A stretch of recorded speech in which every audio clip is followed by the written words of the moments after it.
What's going on, everyone? My name is Caleb Spikestra. I am a 3D designer and motion graphics artist, and this is my first stream ever. I'm going to try and stream on YouTube once a week, and really I'm just doing this as a way for me to learn more, and I'm hoping that other people will be able to watch and learn along with me, and I know that this is a good way to do that, and it'll keep me accountable, having people watching what I'm doing.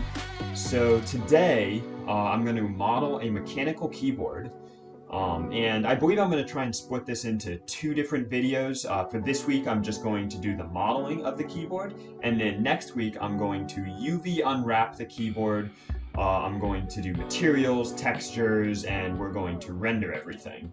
So yeah, so let's jump in.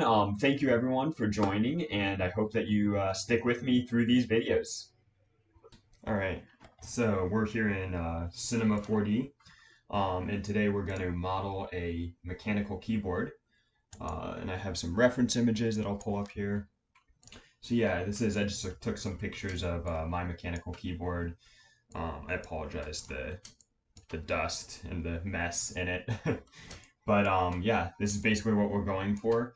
And I kind of actually wanted to keep the sort of dusty, dirty look because I think that it will be something that we can reference when we're trying to kind of model our keyboard and add textures to it to make it look like it's used and it's not, I don't know, a brand new keyboard.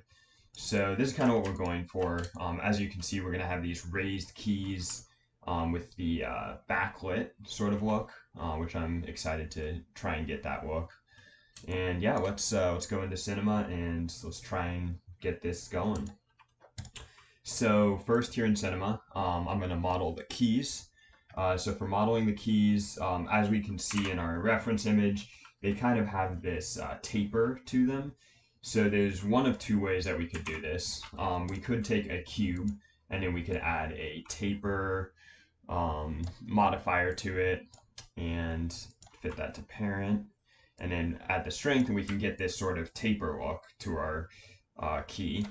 The other way we could do this would be taking some splines. So I would take two rectangles and set them like so. One on top, make the top one smaller. And then I would use a loft. And if I throw both of these rectangles into the loft, we'll end up with this weird shape, which looks like we're having some edge breaks. There we go. And that way we can also end with it. And I actually prefer this method just because with this, it's a lot easier to come back in here and edit exactly how strong we want this taper to look. So I'm going to go with this method, but you're welcome to do either one. Yeah, so let me raise this up. So let's look at the reference again. So it looks like we're working with perfect squares here, and you can see there's a pretty strong rounding on the edges. I'm going to go into this later, but for the rounding, I actually like to use a material, an octane material, to get small rounding on edges. And there's a way to kind of do that as a material setting, not as an actual model setting, as something that you would do in the 3D model. And it limits the amount of polygons that you're using. So I actually prefer that method. But we're going to do it this way for this rounding just because I think that we have stronger rounding and it will turn out better if we do it here in the geometry. So I'm going to current state both of these, and then let's come in here and grab our polygons. We can actually Command A to select all of those, and then I'm going to use the chamfer here, which will give us that nice rounding. And let's bump that way up. Oh, let me zoom in here, see what I'm actually doing. Come way up on that. There we go. That looks pretty good. And then I'm going to do it down here. Grab the same. And let's use that chamfer again. And, oops. I'm getting a...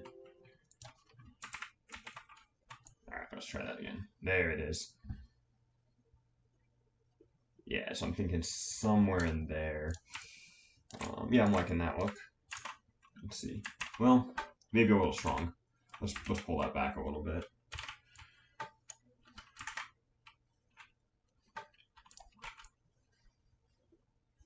Yeah, feeling something like that. And you know what? I'm feeling I went a little strong on the top one, so we're going to redo that one. I'm actually just going to copy this one and then move it up. And we'll scale it down. There we go. That's what I'm looking for right there. All right. Yeah, so it looks like there's a pretty strong taper on these keys. I think I'm pretty close. I can go back in there and edit that later if I feel like it's not what I'm looking for. So already we've kind of got the base shape of our key. And now we're gonna use a cloner. Let's get all these keys in here. So we're gonna have to figure out exactly how many keys we need. And I'm gonna rename this. I like to keep everything named well, just to make it easier to keep track of where everything is. So yeah, it looks like we've got, I should probably know this, exactly how many keys are in the keyboard, but I don't, so we're going to count. 5, 6, 7, 8, 9, 10, 11, 12, 13. We got 13 across the top here. So I'm going to drop this in my cloner. And then we want it to be linear. So it's cloning along a straight line instead of that grid. And right now I've got 3 clones, but they're on top of each other. And I actually want them to go vertically. So that's because it's moving in the Y direction. So we're going to zero that out.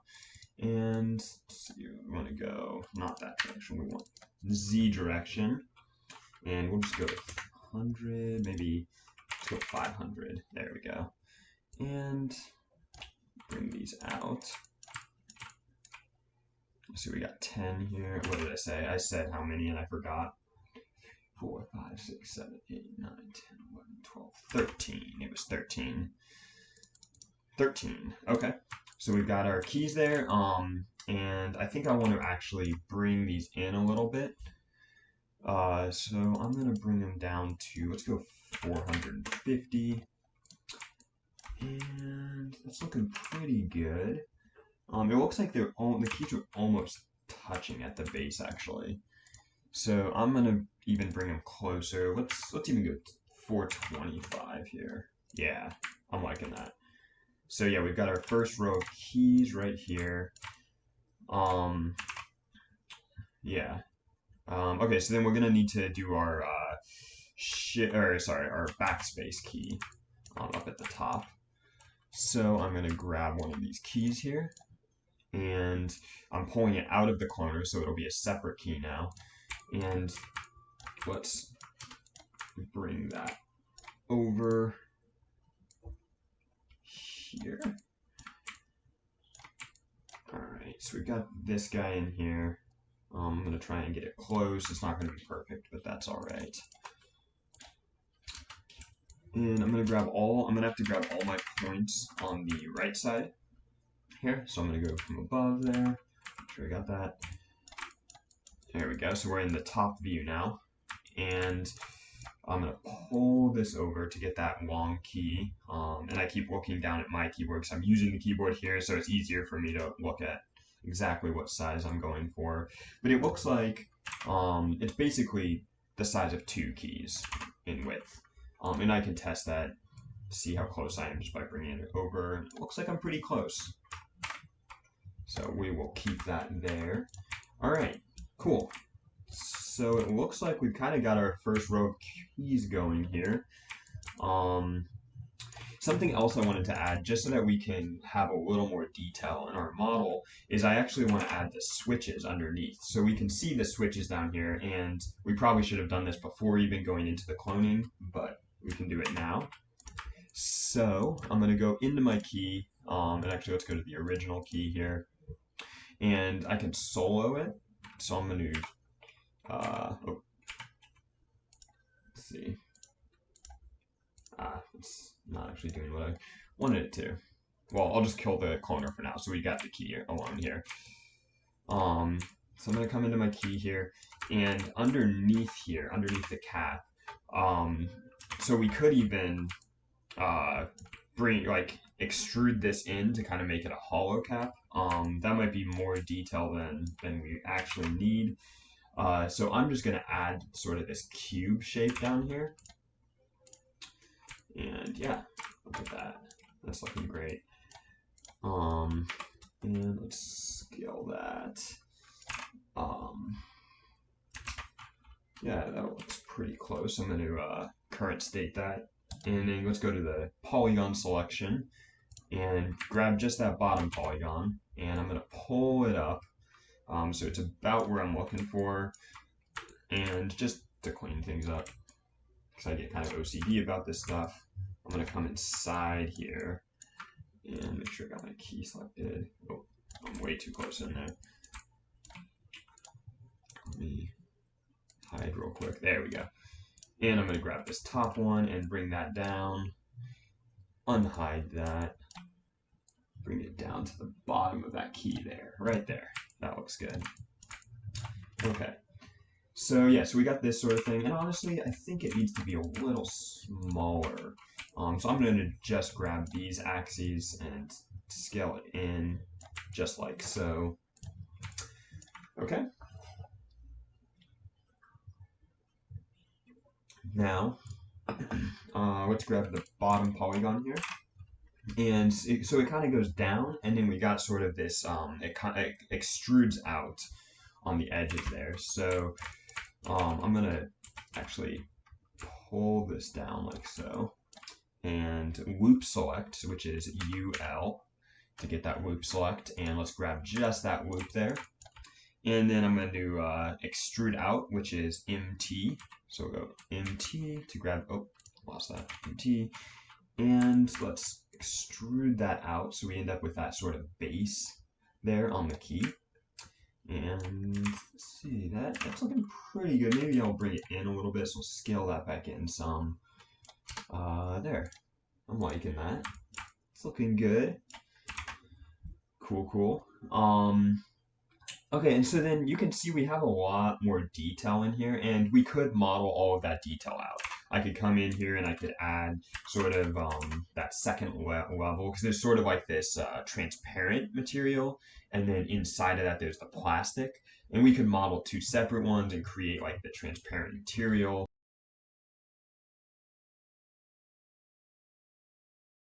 Okay, so like I was saying, we're actually going to build a lot of sort of that into the actual material.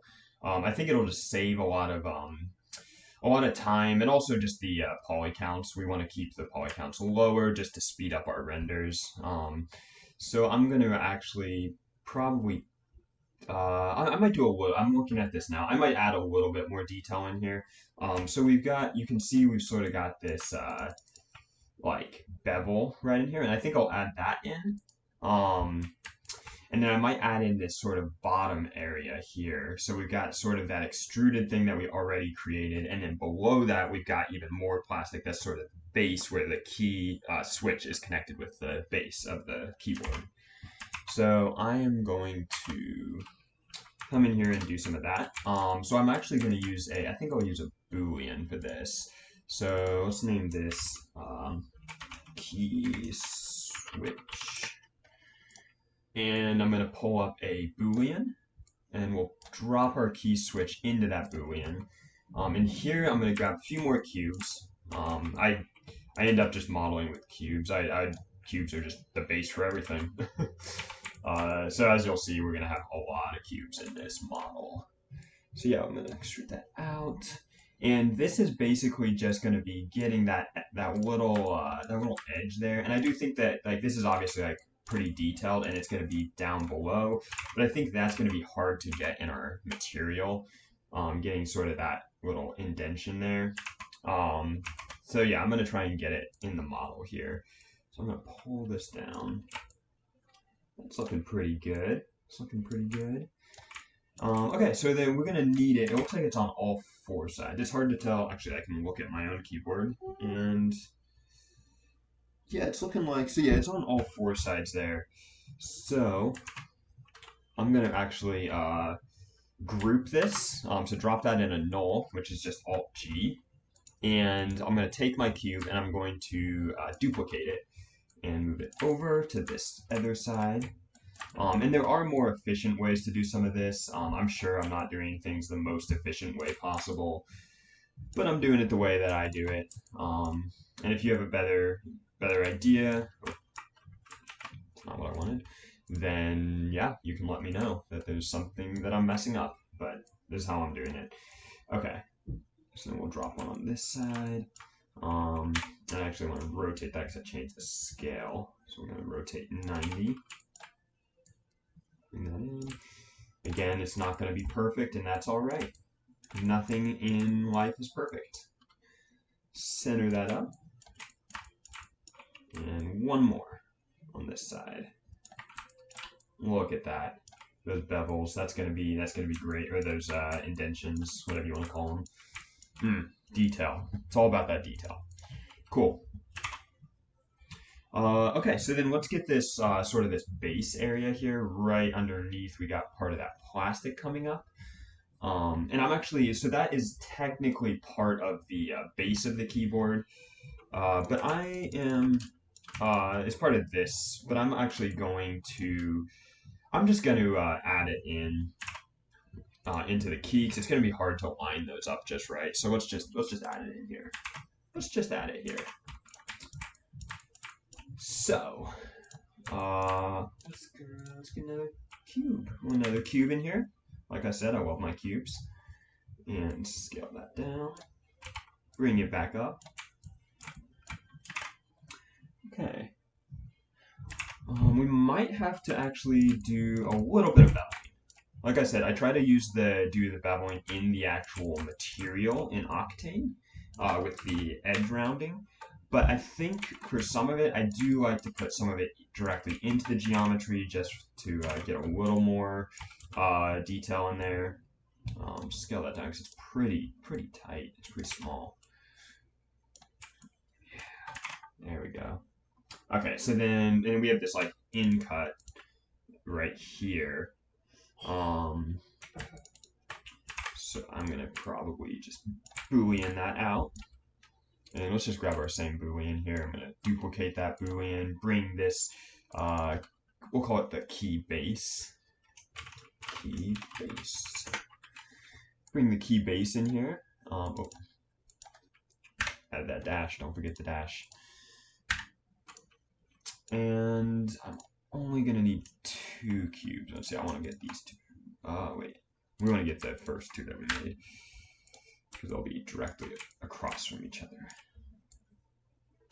Yeah, there we go. Okay, so, and that goes pretty deep too, and it takes the whole thing. So I'm gonna take that. Yeah, it looks like it's the same width as the top little divot, and push that in there. Oh yeah. I'm gonna grab the other side, do the same thing, push it way back in, and let's go to wireframe mode. Just makes it easier to see below. And that's looking good. I think I'm digging that. It's enough detail that you kind of get the idea, but it's not like crazy detail. It's not going to be a crazy amount of geometry. Okay, so now you'll see when I enable the cloner again, we're not cloning that base. We're just getting the keys. It's because we don't have that stuff built into our cloner yet. So I'm gonna minimize those. Okay, and then also I noticed this is supposed to be rotated because it's actually what's going on? Okay. I want both of these to be rotated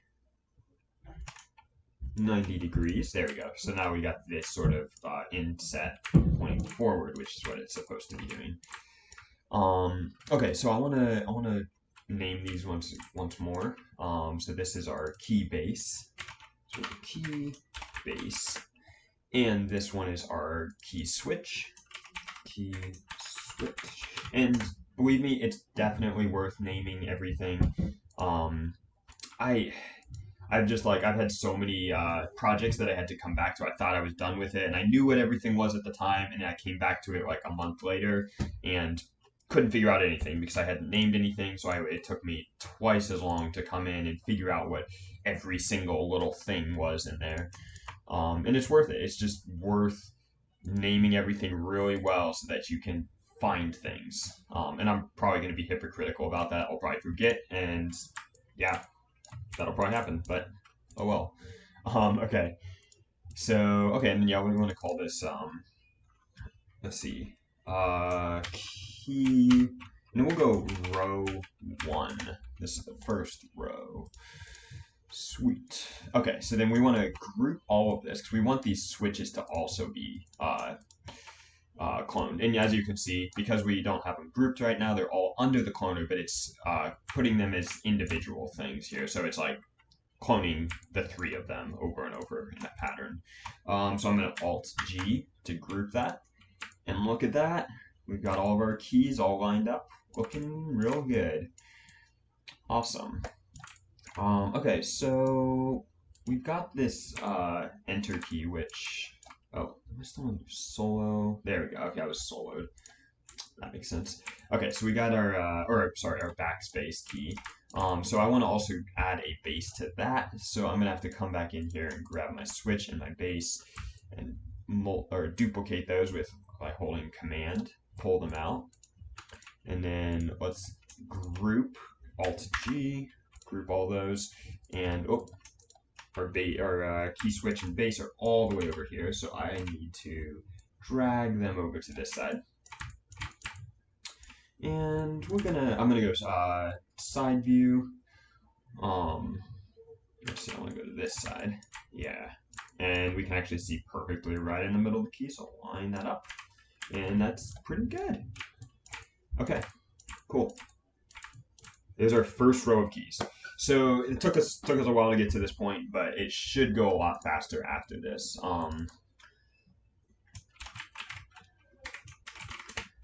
Okay. So let's go on to the next row here. So we've gotten this row down. Okay, so this is going to be something to think about. So if you notice, every row alternates the placement of the keys. So this first row, we've got all the keys that we put in. These are not lined directly up. They're lined up right in the middle of the previous row, and then the next row is lined up with the top row. And even there, it doesn't look like it's fully lined up. So we're gonna have to figure out how to line these keys up. And hopefully, if the scale of our keys is correct, this shouldn't be that difficult. Okay, so for this next one, we're gonna first just take our square keys, just the normal size keys, and we're gonna get those cloned. So we need 1, 2, 3, 4, 5, 6, 7, 8, 9, 10, 11, 12 of those. So we're gonna duplicate our row, and we're gonna go to 12.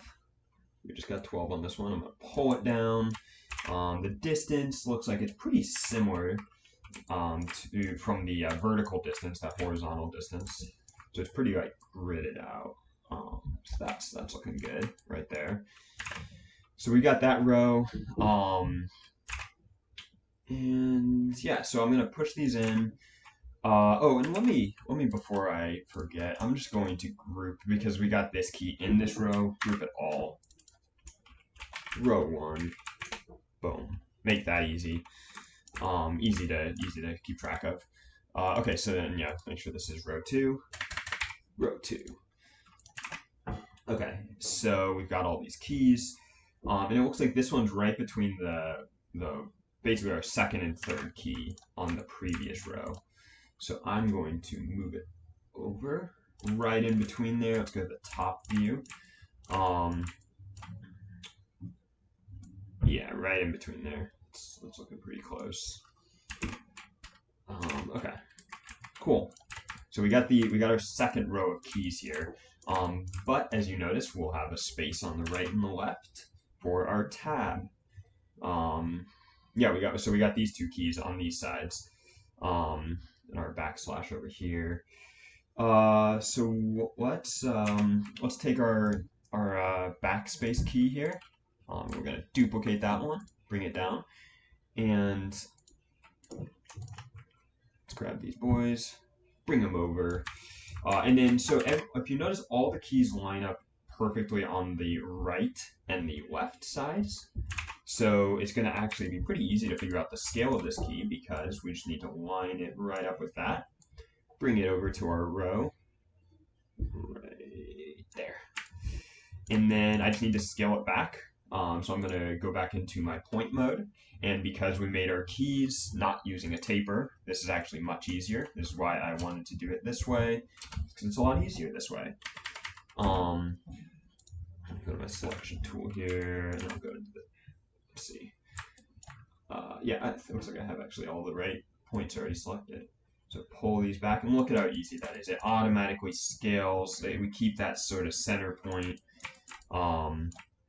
And I'm going to bring that in and get it pretty close to the same distance from the other side. Right in there looks good. Awesome.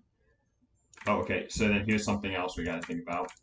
Since we changed the scale of that, our switch and our base are no longer in the right spot. So I'm going to come back into my side view. And let's see, let's pull that in, line it right up. And now we're looking good. Beautiful. Beautiful row of keys. Okay. One more time for this row. We're going to get the other side. And let's keep track of this as our tab key. Tab key, and then this one will be our backslash key. That's a backslash, right? That's the, yeah, backslash is going back. Yeah. I'm good. I'm not an idiot. I'm not that much of an idiot. Okay. Pull this one over to this side, and I think this one should be the same size actually as that other side, or other tab key. Just to be certain. Pull it in. Yeah, that's looking good. We don't even have to edit this key. Oh, yes. I love when that happens. Okay. Look at that. We've already got 2 rows. Okay, so let's keep this going. Let's go on to that 3rd row. We've got 1, 2, 3, 4, 5, 6, 7, 8, 9, 10, 11 keys. I'm going to group these up to row 2. And I'm actually just going to duplicate this whole row, and then we'll edit the row, because I think we're going to need those side keys anyway. So I'm going to pull these back, go back to the top view so I can get a better view of what's going on. Pull these somewhere right in there. It's pretty close. And we said 11 keys, and then we'll have our side keys, but it looks like the cap locks key is going to be shorter or smaller than our enter key. So let's come into this key row 3 and go back to 11 keys. Also, as you notice, the cap locks button comes out further than the tab button. So that means that our whole row is actually going to be pushed over to somewhere in that area. Make sure that looks pretty close. Yeah, so it's going to be pushed over, meaning that this key is actually going to have to be scaled. So back into the top view, I'm going to pull it over and line it up with my keys like we have in the past. Then I'm going to come in here, grab my 2 rectangles in that loft, and grab all the polygons on this side. Pull these over, scale our key up, and line that up right in there. Look at that. And then we'll take the key base and the key switch and line them up with the center. There's going to be a lot of repetitive work. It's just kind of doing that same sort of thing over and over until we have all of our keys built. So I might not need to keep talking through all this, and I may just fast forward through a lot of this. We'll see how this video turns out. Okay. Let's get the base of this. So I'm going to group all of these. So Alt-G, and then we're going to call this keys. Okay, so now for the base, it's going to be pretty simple actually. It looks like we're basically going to take a cube. We're definitely going to want to round those edges. And then it looks like there's two pieces to it. As you can see, um, gosh, this keyboard is just grossing me out. I need to clean. I'm gonna clean this after this video. I apologize. So yeah, we've got sort of this base bevel kind of, and then we've got this inner piece here. And they are, it looks like they're not actually even connected. They're two separate pieces. So we're going to basically create that sort of little edge, whatever you want to call that, that little crack right in there along the edges. So to do so, I'm going to make my cube, go to the top view, and sort of generally center it up in here. And then I'm going to pull out these edges, pull out these edges. Oh, thought I had it. There we go. To sort of fit my keys. Oh, I'm not centered. And it looks like we have a little bit of space on the sides, not a ton, but actually I think the space I've got right now is pretty close. Pull that out some, bring this in some. Yeah, that was pretty close. And then for the depth of the keyboard, oh, I did not mean to do that. Set the opacity.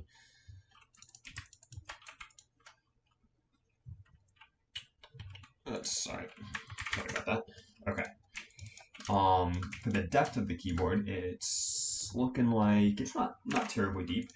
And I have not been working in real scale. And we will fix that. I'm gonna go back once I'm done. I'm gonna go back in and I'm gonna actually scale this down to real size. Because if you look at it, this is the size of a I think it's like a 6-foot figure or something. This is a giant keyboard. That's the size of a human. Yeah, not realistic, but we're gonna fix that at the end because that is important. It's really important to have real world scale when it comes to the rendering, because the way that Octane or any rendering engine calculates the lighting is calculating it based on real scale. So if I have a giant keyboard, it's going to treat that keyboard when I create a light like it's a giant keyboard. So the sun reflecting off of it's just gonna look weird. It's not gonna be right. I don't understand how all of the rendering stuff works, but it won't work. Yeah.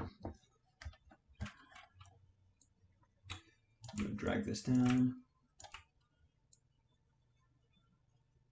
Okay. And let's current state this. So hit C on your object to current state it. So it is editable. Pull that bottom up a little bit. Okay. And at this point, I think I'm going to bevel my edges. So if you hit U and then B, you can get the edge select, or ring selection rather. Go into edge mode and select that edge, and it'll grab all 4 of those edges. It's a much faster way than going around and selecting each individual edge. And then I'm going to hit MS, and that's my bevel tool. And so if we bevel right now, it's just going to give us like that hard edge. So in the subdivision over here, I'm going to bring that number up to, let's go 6. So now as I drag, it will give us a little more detail in the bevel. And it's not a huge bevel. I think it's something more along right around here. Okay, and then I'm going to go to Polygon Mode, grab the top polygon here, and the way I'm going to get this thing that we were talking about, the two pieces, is I'm actually going to treat it like it's still one piece, but kind of fake that little crevice there. So I'm going to hit NW, which is my inner extrude tool. And as I drag with that top polygon selected, it's going to actually pull that edge in, right? So we're going to go into there. And then I'm going to do it again with that same polygon selected. And just a little bit, bring it in just a little. So this is where our crack will be right here. And then it looks like this top piece is raised a little bit above. So now I'm going to actually have that selected, and I'm going to hold Command while dragging in the Y direction to extrude it up. And we're just going to do a little bit, not a ton, but I'm going to bring that up a little bit so it will basically, it'll make it feel like those are two separate pieces. And then lastly here, we're going to do UL for our loop select tool with the Polygon Mode still selected. And I'm going to come in here and I'm going to loop select that whole little thing that we created. And then back in the move tool, hold Command and move down in the Y. And that's going to create our little edge, or little crevice, or whatever you want to call that, in between the two pieces. And pull that down in there. So now, if I come out of my view, you can see we've got this nice little edge there without terribly complicated geometry. And then that's even raised up to give us a little bit more detail on there. That's looking good. It's looking fine. Perfect. Okay. What do we got next? So we got our base here. Oh, and I do think, so it is beveled in a little bit. You can see, and that might just be partially the camera angle, but I do think that the keyboard base sort of bevels in. So I'm going to do that as well. And for that, I'm just going to grab the bottom polygon here, and I'm going to scale. I think I'll scale. Yeah, scaling should be okay. It'll mess up our edges a little bit, but we're just going to scale a little tiny bit. Go into the side mode so we can see what we're doing here. And we'll scale that in just a little. Right in there looks pretty good. Maybe not quite as much on this. Yeah. Okay. Yeah. I'm feeling that. And then one more thing with the sizing here. And yeah, so with the pictures I have here, it doesn't help a lot. But I can look at my keyboard and it's actually thicker. Let's see if I can hold it up so you can see. So it's actually thicker on this side, and then it gets thinner as it comes out. So I want to actually do that in my 3D model. So the back of it needs to be thicker than the front. And for that, we are just going to grab our points on the end here. I'm trying to think if this is the best way to do it, actually. Yeah. I'll do it this way, and then we can think about it later. So yeah, I'm gonna bring these down, bring these points down. So now it gets thicker as it goes back, and I think that'll do. I might have gone too far there, so let me actually bring that back up a little bit. That's looking good. That looks pretty accurate. Okay. So we got that thickness, we got the bottom, and then we do have our little Magi logo, sort of this little raised thing where we got our indicator lights. So I'll drop that in there as well.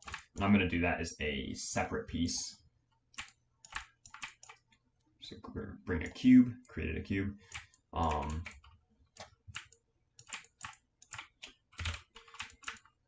And that's whenever I change between those. So I've been changing my view. So in A is oh man, I'm gonna butcher this. Is this shading? I'm not gonna say it because I'm gonna mess it up. So you get like your shading sort of, and then if you hit in B, you get the lines, the quick shading with the lines, and that's how I keep switching between those views. So I'm going to make this editable by hitting C and then scale out to sort of fill this space between these keys. And it looks like it comes all the way to the edge. It doesn't line up with the keys at all.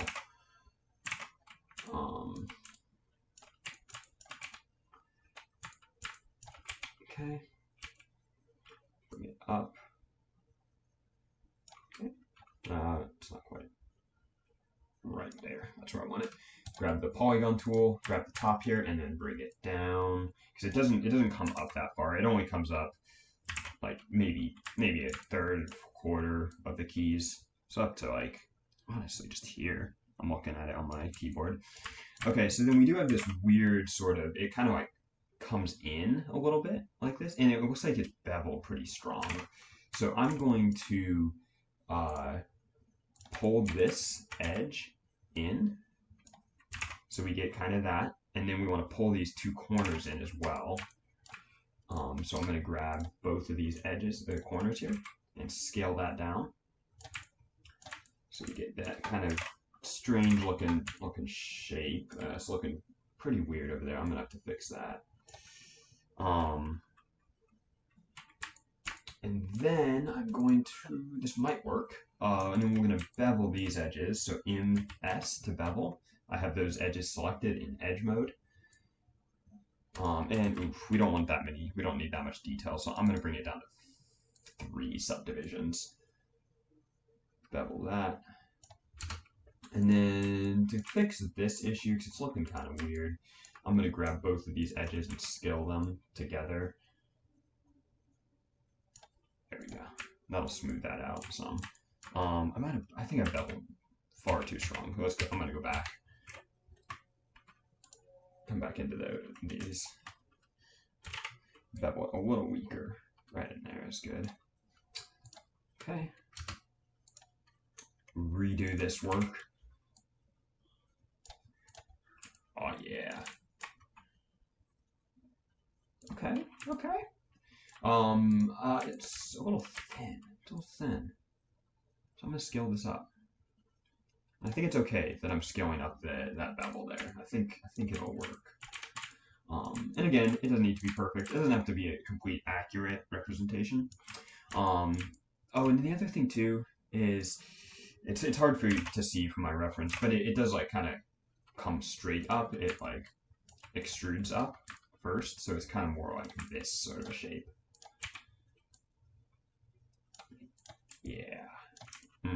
Okay. Now we're talking. Okay, so I'm probably not going to put the logo in here, and that's also going to go into the textures once we get into the texturing. And we have these extruded sort of A and W. We could do that with geometry.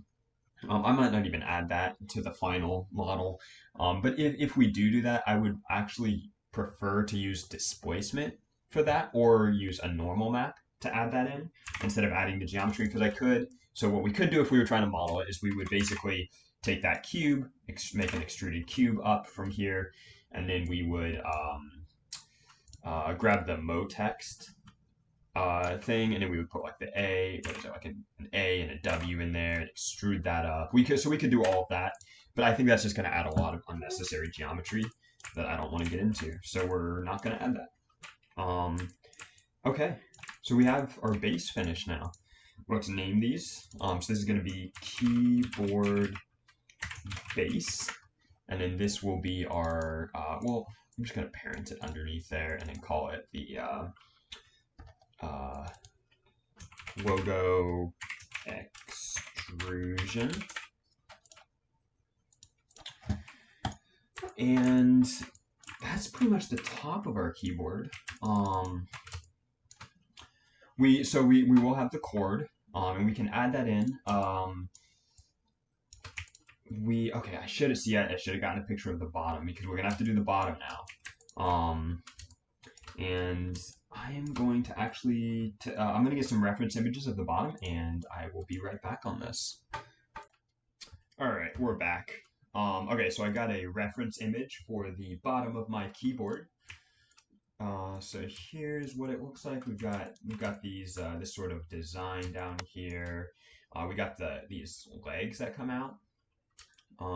Yeah, and then this sort of cable management and the pads. So we're gonna have to model those out. So let's start with sort of the easiest thing. Let's add these little rubber pads down here, and those are just gonna be cubes that we will put on the bottom of our thing. So switch back over to Cinema. And let me just make sure. Okay, yeah. So we've got basically 4 of them in each corner, 1 in each corner. So I'm gonna go underneath this guy, and for now I'm gonna hide my keys because we don't need those keys right now. Let's grab a cube. once again, going back to the cube. And actually, just make sure. Okay, so this is the bottom of our keyboard. So I'm gonna pull this guy over and make it, well, let's scale it out first before we make it editable. Scale down the thickness. Something in there looks pretty good. Let me bring it in. And now let's make that editable. Bring it all the way up. And we are going to have, so there's a little bit of tilt to our keyboard that we created. So I'm going to have to actually rotate this pad to fit that. So I'll go into the side view, and here I can easily see if I bring it all the way up, I can kind of line it up a little better. So right there looks perfect. Pretty close to perfect. Good enough. Okay, so we got that pad, right? We got this one here, and then we'll have that one. I think I'm going to scale it up a little. Okay, bring another one over here. We'll have another one back here. Oh, and so we lose it because we're pulling right back and it's getting hidden there. So actually, if I hit W, so it's going to change it from world axis to the current, or the what is this, like the object axis. So now when I pull it, it'll actually stay in the same spot along that line. So that's a little thing. So like, see, you can kind of see it tilting a little bit from world to object axis. But I'm going to duplicate that by holding Command and dragging it over in the object axis. And then we will rotate this 90 degrees. Because the pads in the back here kind of sit sort of, what is that, vertically. Put another one over here. Those are pretty good. Those are looking good. So pad 1, pad. I should have named these before duplicating them so that the name carried over. But here we are. Here we are. Okay, and I'm gonna group those up. So Command or Alt G and name that bottom pads. Perfect. We got those pads. That's the easy part. Let's see. Let's do this this cable management thing next. And I think for that, I'm gonna want to do a Boolean. And to do this Boolean, I'm actually going to use splines because this is going to be a hard shape to create. We could create it with geometry and then do a Boolean to basically subtract that geometry.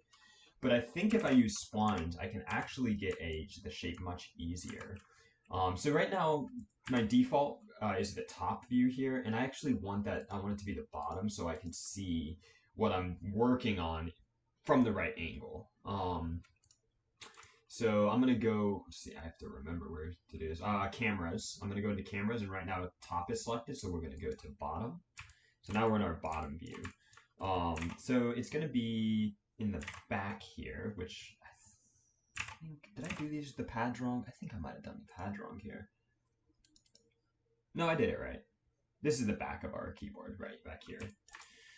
So let's grab the create a spline, the spline pen tool, and I'm gonna try and I did it again.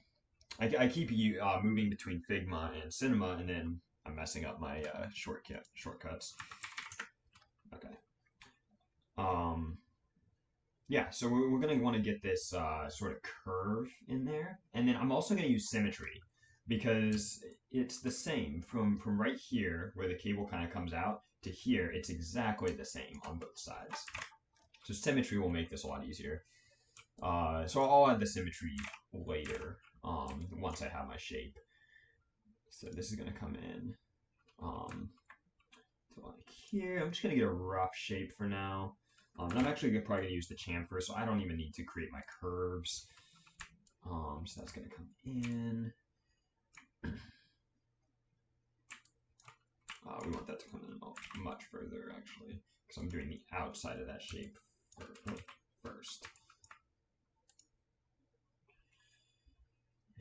I'm not even sure where the center is right now, but I'll find that later. Come over there. So we got this kind of, and then we want to come out for that. And we'll go like this. Okay. And then, so this will come all the way out, like so, and come back in. All the way back in here, and there, and there. So that's very rough. Let's add the Symmetry Tool. Let's see, add the Symmetry Tool in here. And so I want to get it centered to my keyboard. So I think if I just drop it into my, if I drop it into my keyboard base, because this is already centered, I can actually put it, parent it to that, and then I can go into my coordinates and zero it out, and this will basically center it to the keyboard because it's zeroed out as a parent underneath the keyboard. So that's a quick way to get the center of an object. There you go. Okay, so then if I drop my spline in here, so right now, as you can see, it's actually creating the symmetry on the x-axis, and I want it on the z-axis. So if I click into my symmetry and I go into the object tab, I'm going to actually change this so that it's mirroring on the XY mirror plane. And that will give me exactly where I want it. So as you can see, I really overshot with my thing. So with my shape here. So I'm going to pull these back until it's symmetrical. Let's even bring these in too. And get it pretty close there. Okay, let's see it, make sure that looks right. So I think I want to make this go a little deeper, somewhere in there. This needs to be not quite, or more steep angle rather. And then this little trench here is a little deep for my liking. So come in there. Bring this in some. Oh yeah, this is what I'm talking about. This is how I'm feeling. All right, so now we want to chamfer because, as you can see, we have this sort of curve. You can see it, well, they're right back here. We got this curve kind of. So I'm going to just chamfer these edges. I find it's a lot easier to make the shape of your spline when you're working with splines, and then to come back in and create your curves later. So just get a general sense of what you want the spline to look like. So then we're going to chamfer. And also, so I have my chamfer up here because I use it a lot. But if you go into your spline tab, and then I believe it's under one of these spots. I should know where this is. I see. I've always had it. Okay, there you go. If you're under Add, under the Spline tab, you can get to your chamfer. Or if you just hit Shift C, you can actually just search for chamfer, and you've got it. Okay, so we're gonna get this nice curve. I'm liking that. That's looking good. Okay, so here's another problem. So because I had both of them selected while using chamfer, it actually created the same exact curve here. Which actually just kind of doesn't work because this one needs to be less curved in the middle. So I'm going to have to do these individually. So I'll do the outside curve first, get the angle I want, and then I'll do the inside one. And it's going to be a little less. It's not actually going to be that much. It's going to be like in there somewhere. There we go. Okay. And it looks like all these edges are kind of curved. So I'm going to do it individually on each of these. And these are going to be... Make sure. Yeah, we'll do it. We'll do these together because I think these are basically going to be the same roundness. I don't know what the word is for that. Roundedness. Oh yeah. Wow, that's looking good. It's looking good. Let's get a little rounding on this guy as well. Oh, what am I doing? Oh, I was trying to bevel. You don't bevel splines. That's not how that works. You have to chamfer. Not a lot right there. That's a small one. Well, maybe a little more than that. I was wrong. And it also, I'm gonna actually bring these edges in, and we're gonna chamfer all three of these because No, that's not going to be right. So see how it's like curved in here, and then it's curved on the outside? I was thinking I could do that, but that's actually going to curve it back, the geometry back out, which is not what I want. So I just want to chamfer this edge here, and then for this guy, these guys need to come in more. This is too thick. Too thick.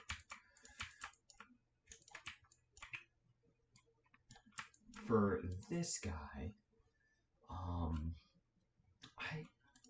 think, yeah, because the chamfering isn't gonna work on this. And there's definitely a better way to do this than I'm doing it.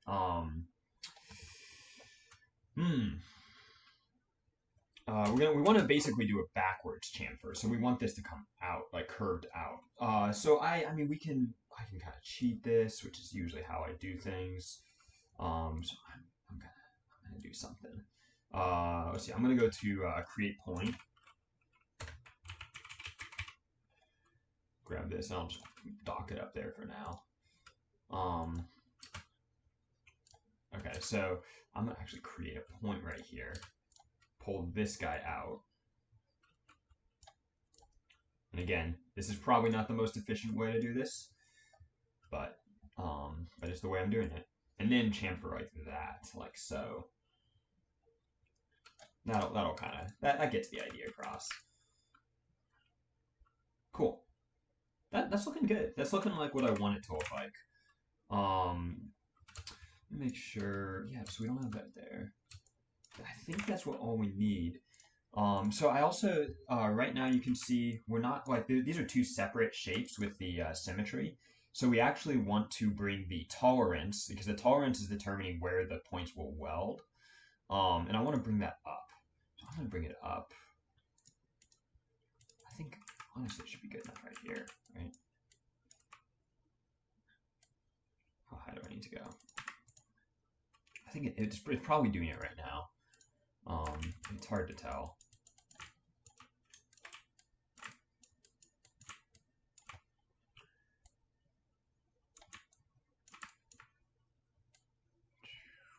Okay, we're pretty dang close there. All right. Now for the fun part. Now we get to extrude. So we want to take our spline. I'm actually going to take this and I'm going to current state the symmetry. So I'm going to hit C on it, and that will give us basically the spline connected already without the symmetry. So now that we have it like ready to go, we don't need that symmetry anymore. And I think we're going to have an issue here because it's not actually connected. If I delete this point. Yeah, so see, this is what it's doing. This is what it's doing to us. We have two separate shapes here. Yeah, let me pull these out so we can see that better. So yeah, see, we have two separate shapes. I want this to be a single shape. And I think, yeah, if I close spline, that's not going to fix it. So can we weld these together? I don't think we can.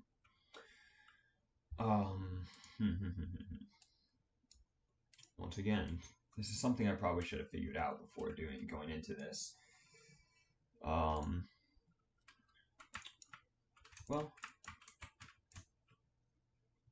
I'm gonna bring these together. So okay, so now we're back to what we had before. Let's see what happens when we extrude this.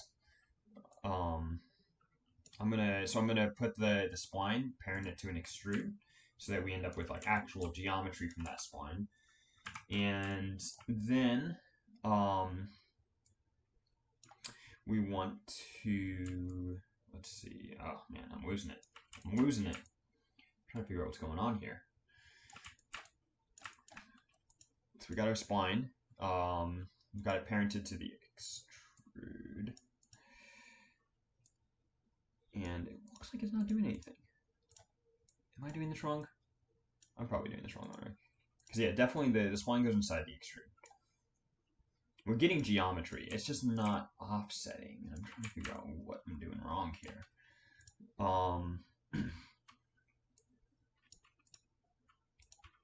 Aha. Okay, so we need to set the direction. It was on auto. So we want it to come down like that. There it is. So that's what we're going for right here. So this will create the geometry that in our Boolean will be subtracted from the base of the keyboard. So right now we're on the top. I want to actually move. Let's move the spline of our spline. I want to move it to the bottom of our keyboard, and then we want to basically get that depth there. So I'm going to bring it down as deep as we want to get it. Right in here. Line that sort of up so we're getting that the full potential from this. And let's go. That's looking good. I think that's where we want it. Okay, so I'm still worried about this thing, about the things not connecting, and somebody tell me how to do this, because I should know how to do this, but I'm kind of blanking right now on the method that I need to use. So what I'm actually going to do is I'm going to sort of cheat, and I'm going to current state our extrude. So now we actually have our geometry. This is a full geometry. And I'm actually going to come in here and I'm going to weld this together. So we'll get our edges. Let's weld the edges together. Actually, let's come in here. Make sure. Okay, so good. That worked.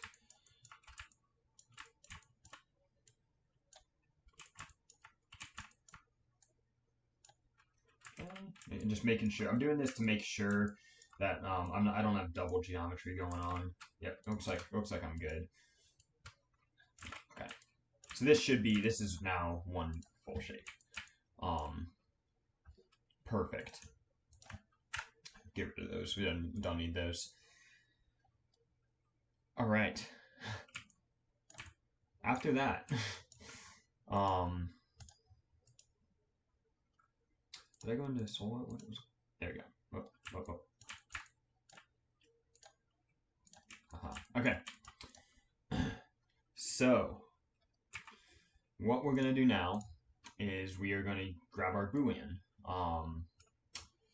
After that was a lot worse than it needed to be. So I want my extrude, and basically I want to take this extrude out of the base of my keyboard.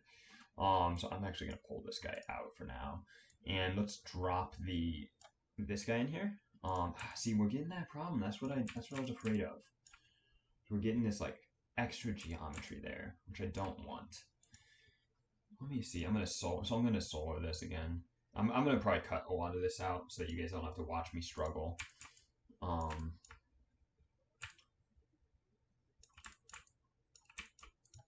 Yeah.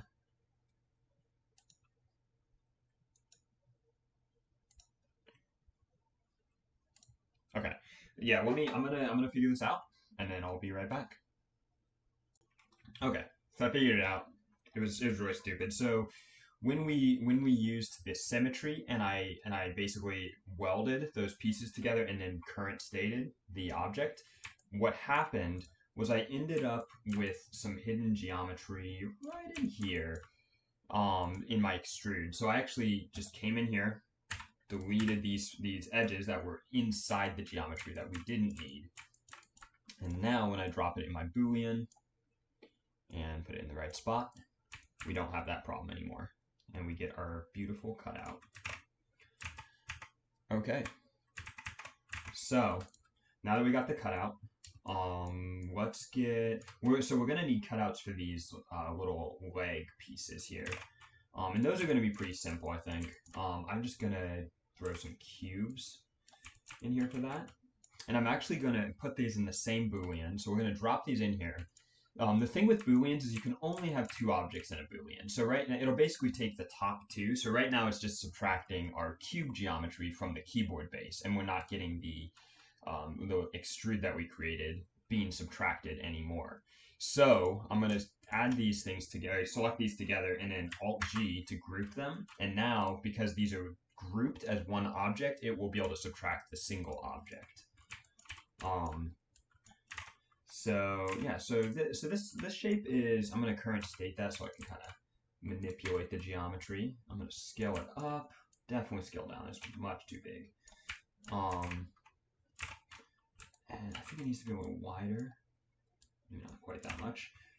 Okay, so it's bigger than our pads. It's definitely bigger than the pads. So I think it's thicker at least than the pads. About the same length.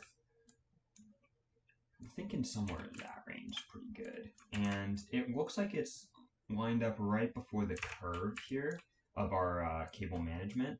So right about here. So there we go. And then I'm going to hold command while I drag it to get a new one. And this guy's going to come over here. And it looks like we got our shapes. The other thing too is I'm noticing it's like it kind of is beveled in a little bit. So I'm gonna take these guys and go into edge mode, and let's grab that this bottom edge in here. I'm gonna have to actually come inside on both of them. Come in here, go inside, grab these, and then I'm gonna drag that edge in to get that bevel shape. Yeah. And I think they're too deep right now. So let's pull these up. Let's get these a little shallower. That's looking good. It's looking what I want. All right. So last thing we need is did it again. Last thing we need. We need to get these little shapes in here. And so I'm looking at that now. And I don't think I'm going to do that in the geometry. That's going to be another material thing. I'm going to add that into the normal map. So for this video, because it's taken longer than I expected, I think I'm actually going to do a second video where I'll talk about texturing and materials and rendering in Octane, where we'll basically set up our UVs, set up our textures, materials, and get some sweet renders. But for this video, we're just going to get this modeled out, and we're going to call it good for the day. I'm actually heading out, going climbing this afternoon, and I got to get this video done. So let's just add these legs in here next, and then the rest of this stuff will come in with the textures, and then we'll add our cable on the end here. So for these legs, I think it looks like there's kind of three sort of pieces that come out here. And then the two of them are actually attached on the edges of this sort of space in here, and then it flattens out on the bottom. So I think that we'll create that individually here. So let's grab a cube, and we want to make sure it's about the same width as this, maybe a little less. Right. Oh yeah, right there. That looks good. That looks beautiful. There we go, and then bring this in. Okay. So this will be the bait, actually, the bottom where this contacts with the ground. So it's going to come right there. I'm going to go to the top view so that I can make sure I'm right above the end of our intrusion here. Yeah. Okay. So yeah, so this right now will be flat, which is good. That's what we want. So I'm going to current state that, or make it editable by hitting C. And then I'm going to come in here and grab the bottom polygon here, and I'm actually going to bring it up. So I was thinking down, but I'm going to bring it up for now. So we want basically like this sort of like extruded cube shape. Then I'm going to hit UB to get my ring selection and go into edge mode so I can get those edges. Then I'm going to go to MF, hit MF to get my edge cut, so we can get some even cuts across here, because we're going to want 3 extrusions here. So if I create basically 3, or let's see, if I create 3 here, so I'll be able to pull 3 of those down, but we're gonna want some space in between those. So I'm actually gonna go to, I think right here, right? Is that what I want? 1, 2, 3, 4. Let's go right here. So we're gonna do 4 cuts, and just trust me, I think this should be what I'm looking for. And then let's see, before we do those cuts though, we want to bring the scale down some. Yeah, right in there. Okay, so here's our cuts. And the reason I'm doing it this way is so that I have space in between each of these legs, because if you see right here, we got 3 sort of legs that stick down. So this will give me that space. And I actually want to bring these out. So I'm going to loop select these 2, and then hit T, and that's UL to loop select. and then scale these out, these two edges, to somewhere around, we'll come in right around there, and then we'll do the same for these guys, scale these out, and I think that's probably where we want that. Okay, and now I'm going to go to edge mode, or sorry, face mode, and I'm going to select just these three faces here, because these two faces will be the space between the legs, and then I'm going to hold Command and drag down to get my three legs. Drag these all the way down, all the way down into my shape. Now we're getting that sort of shape there. So it's hard to kind of tell from this reference, but it looks like these pieces are actually rounded at the bottom. The legs are here. So I'm going to grab these edges, sort of these bottom edges here, and then I'm going to hit MS to bevel. And let's make sure we got enough detail in our bevel, so we'll just go 4. I think that'll be fine. And then bevel that to get those sort of rounded pieces on the bottom. Yeah, we'll get that. Look at that. Awesome. Okay.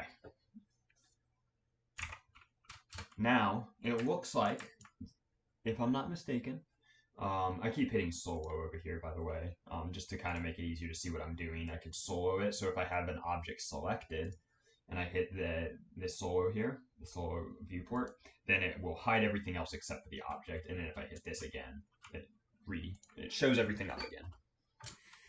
So if I'm not mistaken, I'm pretty sure that there is actually like an axle sort of that runs in through here that keeps this leg attached and allows it to spin, or allows it to go in and out.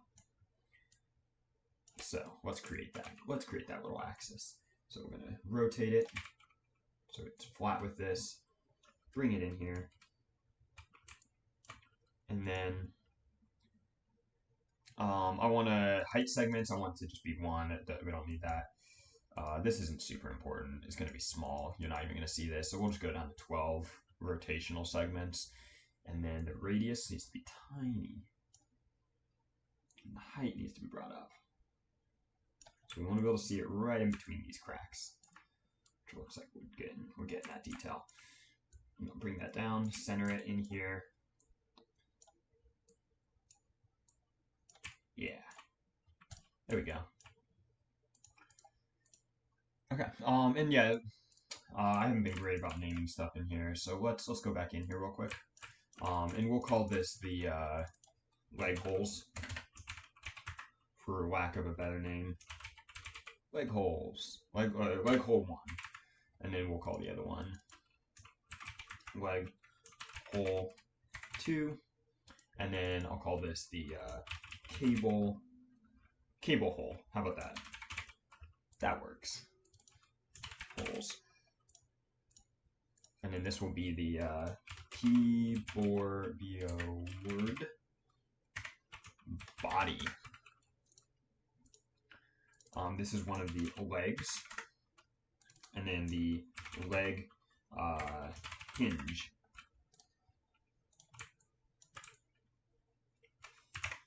Sweet. Okay. There's a lot more detail we could be getting in here. We could be adding these little these divots right in here. We could be adding this little extra extrusion. But honestly, you're never gonna see this stuff. This stuff is gonna be so hidden underneath here. I don't even think it's worth going into that kind of detail with it. I think as long as you get the general gist of it and the mechanical build of it, I think it's fine. I think it's good enough. It does look like we have a little bit of beveling going on the top of this thing. So I will add that in because you'll be able to see that. So I'm gonna just grab this whole edge here. And then we're gonna go MS for the bevel and just bevel that out. Get a little bit of bevel up in there. And see, so I'm gonna actually look at my own keyboard here again. So yeah, it looks like there are little like rubber pads on the bottom of these legs. and I think that's worth putting in there.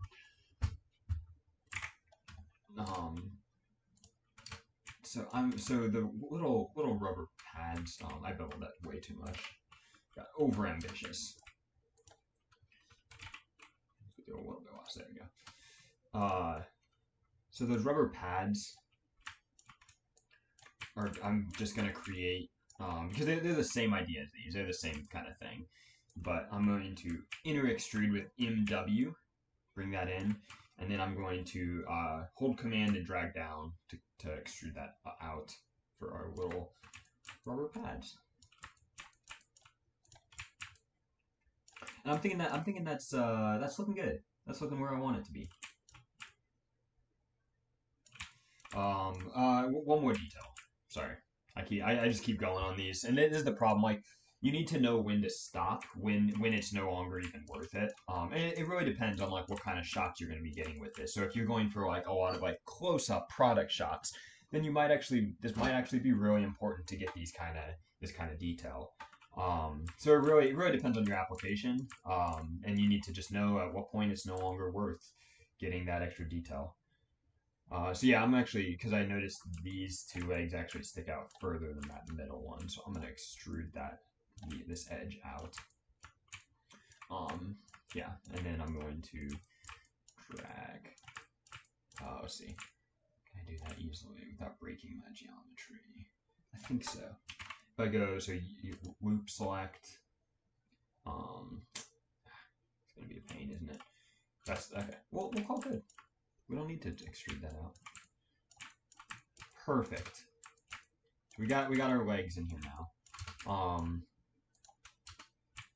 So now I'm going to basically, I'll put parent the hinge inside the leg here, and then I'm going to command drag that to grab my other leg, and this will be my right side leg. So let's go right. This guy is left, and we'll drag this guy over to this side. We could have made this an instance as well. I think we're gonna smash this all down anyway, so it may not even be necessary. But all right, we got our legs. We've got our inner cuts. We have our little pads. The rest of this I think we'll do in the material.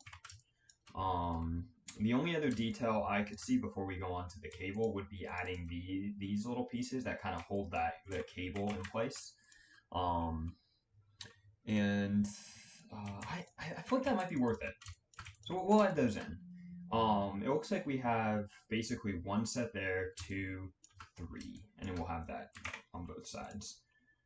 So those are just going to be little cubes. I'm just gonna, they don't need to be super detailed. They don't need to be beveled. This will be good enough.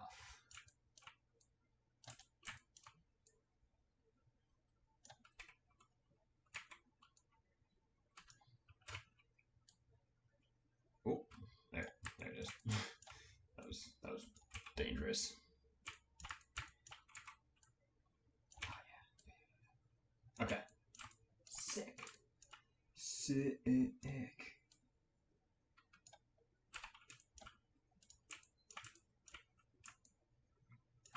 Maybe a little bigger.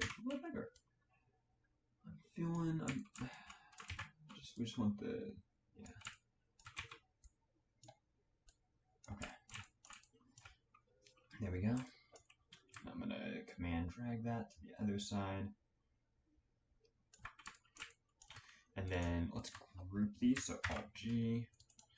What do we want to call these? I'm just gonna call them. Let's just call it like cable edge.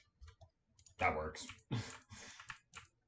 And we could either clone these or we could instance them. I do think I'll use symmetry here, because I already have the symmetry set up inside here somewhere.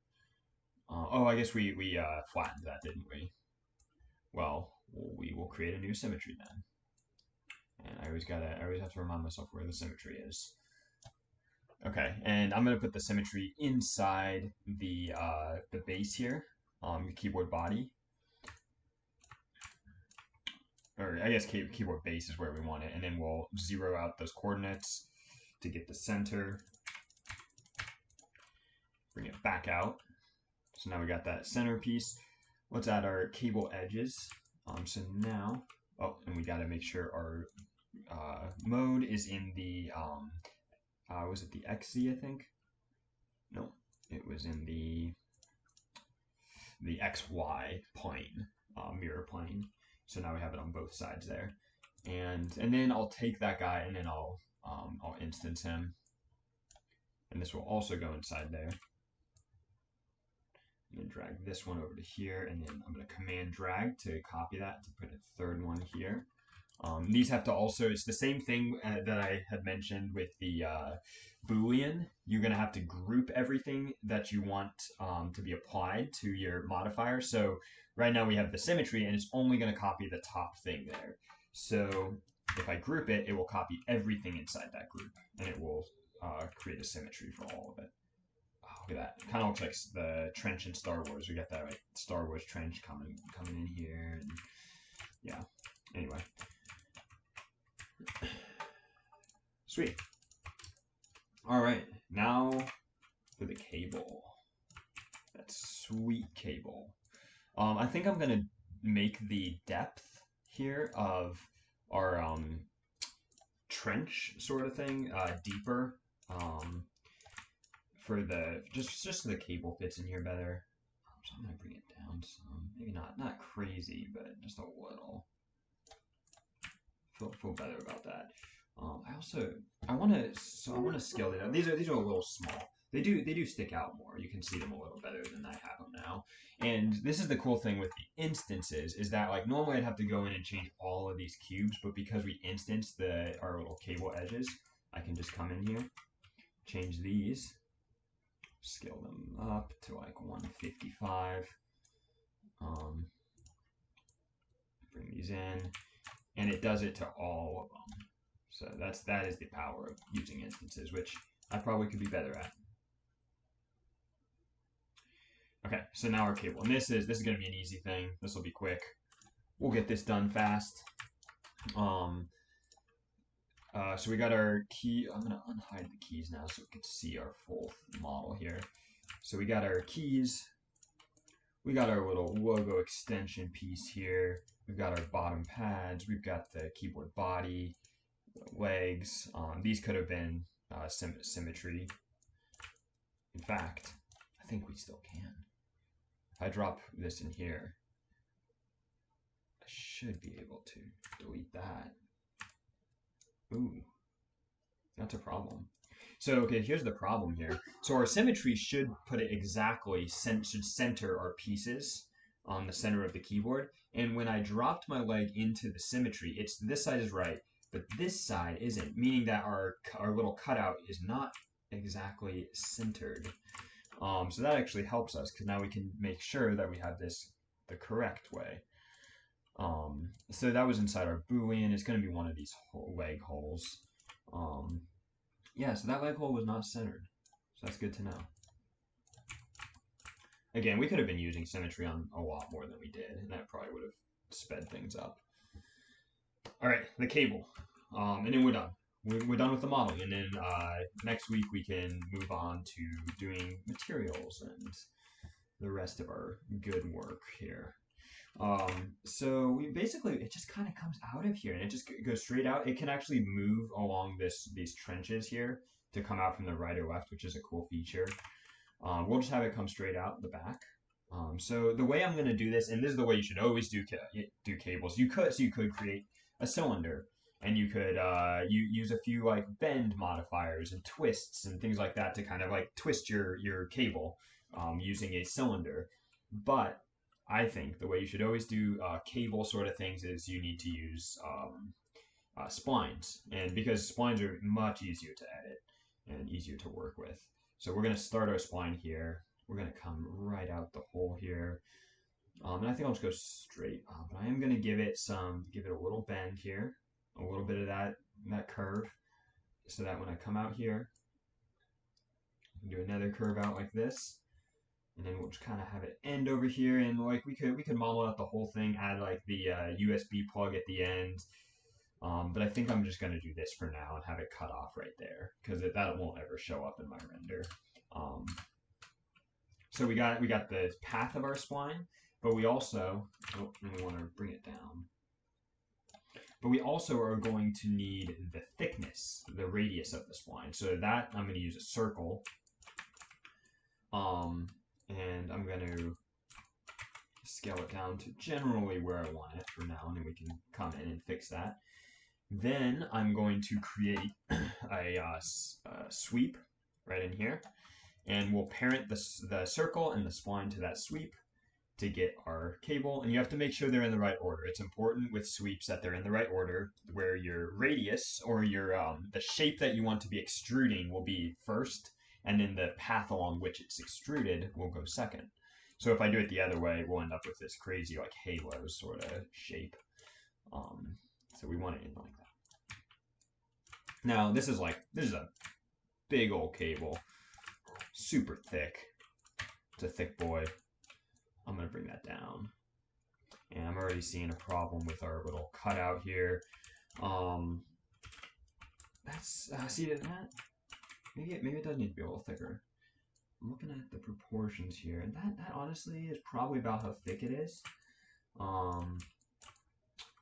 We're getting a little bit of clipping just because our spline path is too high. So I'm going to Control A to select all the points and then bring them down so it's not clipping there.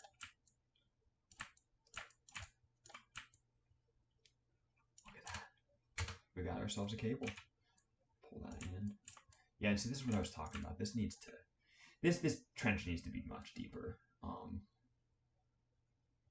Because this should go right into the wall of the thing. So cable hole, the cable hole needs to come up. It needs to come up to make this whole thing a little deeper.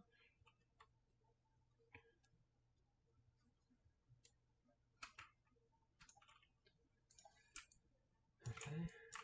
I'm not sure what's going on here. Okay, so yeah, see, it was like clipping a little bit. So this buoy needs to be pulled out some, so we're actually getting the full thing here. And then let's bring this up again. It needs to fit right through that hole there.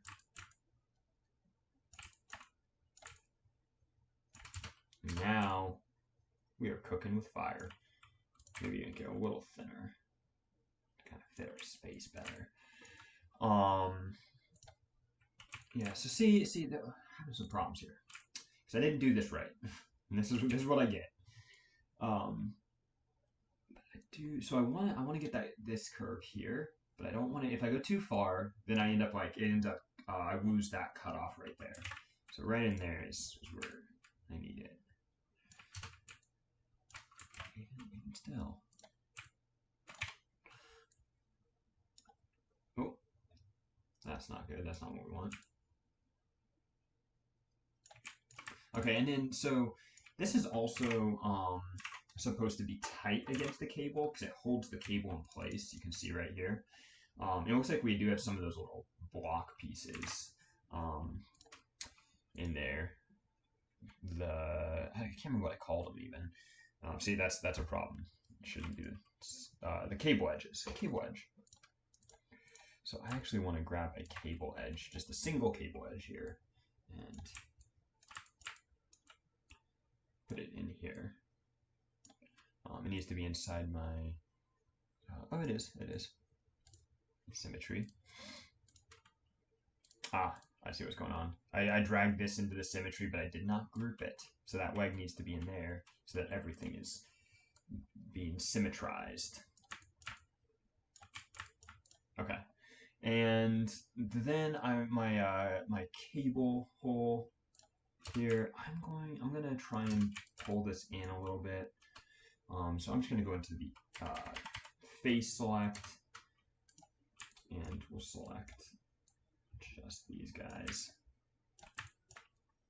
Bring it into there. Beautiful. And then bring this side in as well to make that hole tighter. Make that hole tighter. Don't quote me on that. And there we go. That's kind of where we want. Let's see.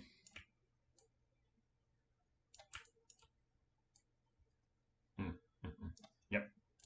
There you go. That feels better. It's a little tighter. Perfect. I'm going to bring this sweep out a little more. And I'm going to add another point in here. Have this come flying out. So it'll go off of our render once we do our render.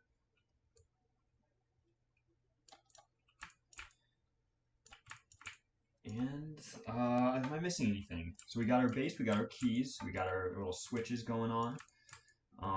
We've got the sort of general layout underneath. The other thing too is, so if I put in a flat plane, this is not going to be flat with the ground. Scale this guy way up. Whew, our scale is big. It's way too big. So that's the flat. So I actually want to come in here. Oh, just change it. Call this cable, and we'll call this let's see, bottom geo, and I'm going to group everything. Alt G to make this the keyboard. Okay, and I'm seeing this needs to be brought down. Yeah, see, I still want to get those hard edges on this guy. Yeah, right there. So we got our ground here. So I'm gonna actually bring the whole thing up, and then we want to flatten it to the ground. So right now it's just like floating there. So I'm going to rotate this whole thing like so until it sort of sits nicely on the ground. Yeah, let's get in there. That looks pretty close. I think that's good right there. There we go. Okay, and then we got our nice floating cable. That's just going to be me. I just need to select these guys. And bring them down. Bring this guy down.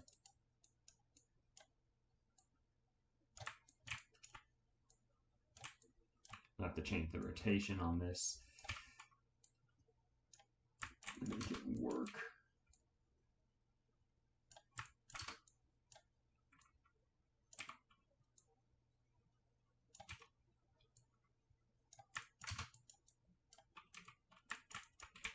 And yeah, so it will kind of like be sticking out of this hole. So this hole is like keeping it, and then it'll come down and lay on the ground. So that looks pretty good. All right, I think we got our model. And we'll probably be doing some like post work to this to kind of flatten things out, make it easier to apply textures and materials later down the road. But for now, I think we got a good modeled out keyboard with all of our keys. A lot of just kind of repetitive work. But this is it. This is our keyboard. This is our mechanical keyboard. We got detail in there. We've got some good shapes going on. Yeah, so next week I'm going to sort of go over my process of unwrapping things and adding textures and materials, and then we will render in Octane and sort of get a final sort of like product shot kind of look of our keyboard, maybe like throw it in with some fog and give it sort of like a sci-fi look. Something you might see in like a commercial for a keyboard. But that's it for this video. So thanks for watching. Thanks for sticking with me through me figuring things out and through just this whole tutorial. And hopefully you'll watch the second part of my video where we just go over the final product. All right, thanks.